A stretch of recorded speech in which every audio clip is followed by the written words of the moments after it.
and both feet. Now he has to go through his life suffering, being handicapped by the fault of a nurse.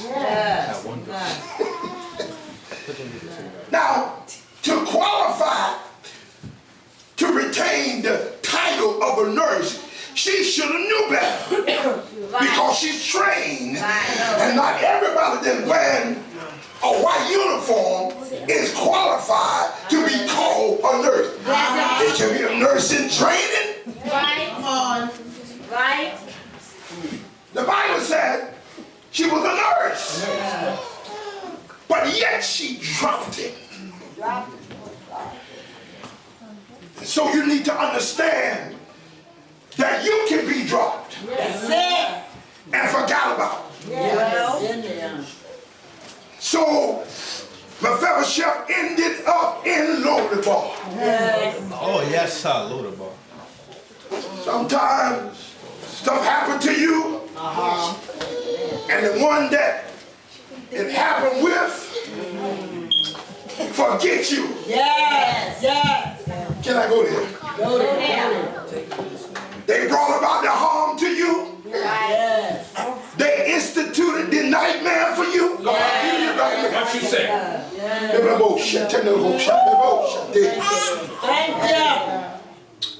They introduce things to you that you cannot even express. That touch the very tenderness of your life. That open up imagination before you could imagine. Premature stuff. I feel God right now. Can I take my time? I feel like I'm about to blow up. So, follow the story. He ended up in Lodabar, not because of anything that he had done. He was too young. But there was a divine connection. Touch your neighbor and say, neighbor, you got to watch who you connected to. That's right. People try to connect to people just because of what they can get out of them. That's it. If you don't watch who you're being connected to, it can be the death of you. It can be, it can cause your ministry to decline and come down to nothing. Only by connection. Only by connection. That's why in this season that we're in right now, we need to be very watchful who we fellowship with. I ain't talking to nobody. You gotta watch who you're in fellowship with. That word called covenant, you cannot use that carelessly. Covenant means trust. Something about God is that He honors covenant. God, He honors covenant. In this season that I'm in right now, if you cannot be in covenant with me, then I don't want to be a friend of you. I don't want to be connected to you because where God is taking me, I cannot afford to have people up in my life who won't have my best interest at heart. Can I get a witness in here? Hallelujah. Because when you come into your wealthy place, you don't need scavengers. You don't need naysayers and player haters and people that's envious of you to be connected to you. Because some people will only get connected to you on the basis of what you can give them. I'm about to get there. And so you got to be watchful. We got to a place now where you almost got to do a background check. To see if they are saved, if they are who they say they are. So here we find this 5-year-old child now has to be put away somewhere, away from regular people, called lowly more. Is there anybody in here? Oh, I feel you shifting me now, God. Have there anybody in here who have ever been in a place where there was not too much association with others outside of your circle? Have there anybody in here have ever been at a lonely place, even though there was people surrounding you, but you yet felt lonely and you felt depressed? Is there anybody in here that ever felt depressed? And even though, hold it, don't push me. Is there anybody in here that ever been in a place where you felt lonely, even though you may have friends surrounding you, but that the depression lingered on the inside? You wake up in the morning and you're depressed. You try to get dressed and you're depressed. Oh, let me say that again. You're trying to get dressed, but you're depressed. Sometimes when you're depressed, you look like you're depressed. But I want you to understand that when you are in this place, hallelujah, you got to understand that if you are associated with the right one that got a good memory to remember your relationship, oh God, and will remember you at a most needed time in your life. And not everybody I need to remember me, because some folks remember you and they'll come back and repeat that same nightmare in your life. Can I get a one witness in here? Hallelujah. Sometimes people, that's your worst nightmare, and you have been separated from them for a number of years, and they run into you again, and they expect for you to still to be low, and they still expecting you. Fact is, some of them expecting you have died from your past experience. Well, I'm getting somewhere. So here now, a fellowship. Father was named Jonathan, and Jonathan had a relationship with King David. Hallelujah. That's why you better watch who you throw to the curb and throw under a bus, because that same one that you kick to the curb and throw under a bus might be the very same one that you need in your future.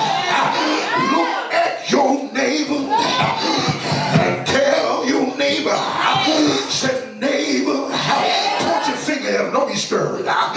Say, neighbor, you better watch how you handle me. God, tell say, neighbor, you better watch how you handle me, because I might be that one that God used to render your escape. First lady, I'm feeling something now. I'm feeling Camden Rock today.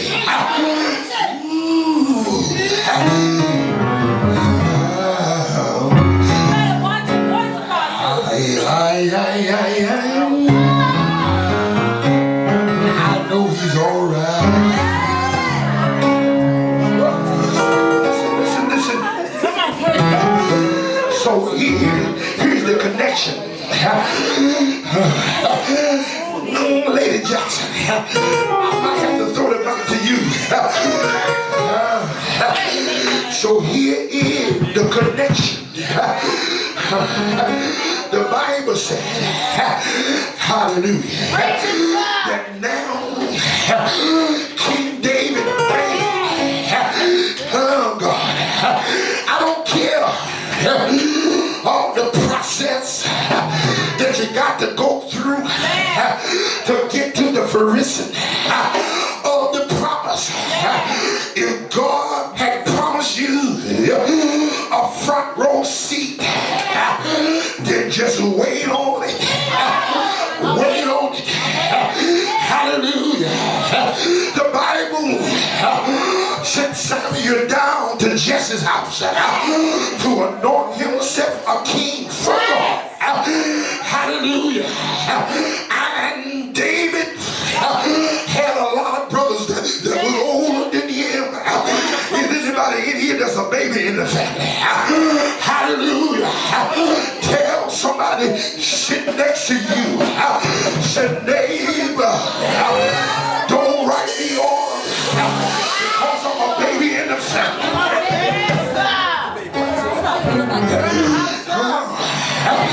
Sometimes, Jackson, sometimes the promise falls on the baby. Hallelujah. Yeah. Good God from Zion. The Bible said that Samuel said he went down to Jesse's house. Is that right? Yeah. To look at, to anoint himself, to anoint a king. And here the big boys, the big brothers. You know how some of you big guys here who think you are in charge of the family. The Bible says that David had some muscle brothers that was packing. Hallelujah, look like that sometimes you have people in your family, even your blood brother or sister, that'll look down on you being the baby. Sometimes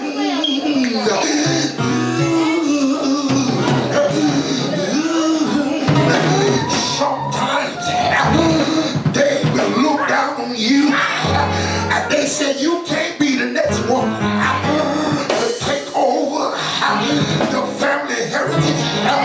So when Samuel came to Jesse's house, now he got to go through big brother number one.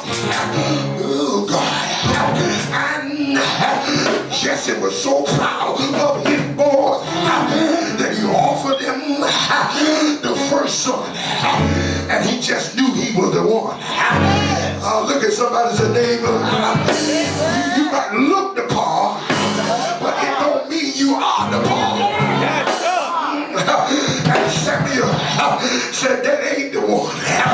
Hallelujah. Well, I got another son who looks real good. Hallelujah. He packing his stuff, you know. Hallelujah. And Samuel looked at him and gave an examination. And Samuel said, that ain't the one. Shake somebody's hand. Like you're going to shake it off. And say, neighbor, that ain't the one. Yeah, I know his hair is smooth. And he got a part in the right place. Hallelujah.